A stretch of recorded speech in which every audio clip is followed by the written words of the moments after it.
Hi po sa inyong lahat. Ngayon, i-share ko po sa inyo itong aking peanut butter frosting. Ito pong aking butter ay room temperature po yan. Ay 230 grams po siya. Sa cup naman, 1 1/4 cups. Yan. Kailangan po yung katamtaman ng lamig niya. Ito pong peanut butter ko ay creamy po siya na meron po siyang halo na mani na maliliit na konti. Kung gusto nyo po yung plain peanut butter, pwede naman po yun. So, ito pong peanut butter natin na to ay 300 grams. Sa cup naman po ay 1 1/4 cup. Ayan, mix nyo lang po siya dyan. Medyo malagkit po yung aking peanut butter. Kung dry po yung peanut butter nyo, lagyan nyo siya ng konting milk para siya lumambot ng konti. Ayan.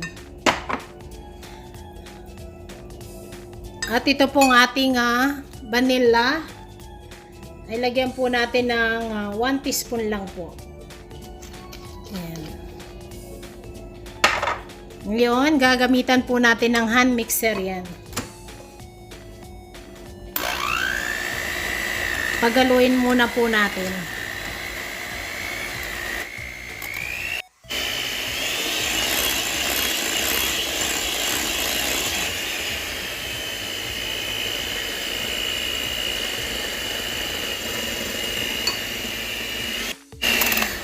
Ngayon, pag medyo smooth na po siyang ganito, ilagay na po natin yung ating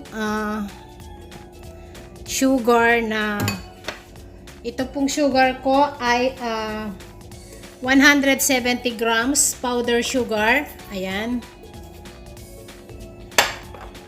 At lalagyan po natin siya ng whipping cream. 1/3 cup.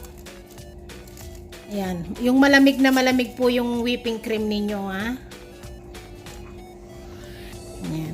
Kung gusto nyo pong matamis yung frosting nyo, gawin nyo ng 200 grams po yung powder sugar ninyo.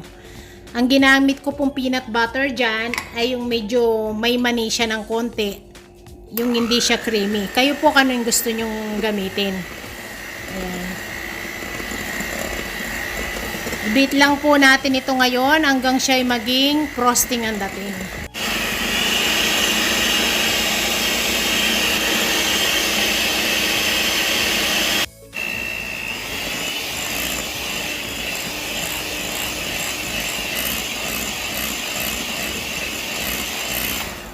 Ayan. So, ito, pwede na po yan. Ayan na po yung kanyang texture. Ito na po yung texture ng ating frosting peanut butter. Ayan, napakasarap po nito. Ayan po.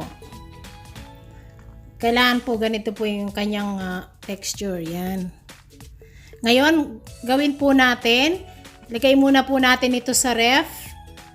Palamigin natin ng konti bago natin siya gamitin sa mga cake na anong gusto ninyo. Ayan. Ito po siya.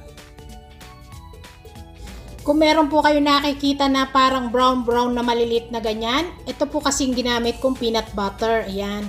Meron po siyang mani-mani. Kung gusto nyo yung cream siya, na wala siyang halong mani maliliit, nasa sa inyo po. Ayan. Kaya ganyan po siya. Ayan ang kanyang texture.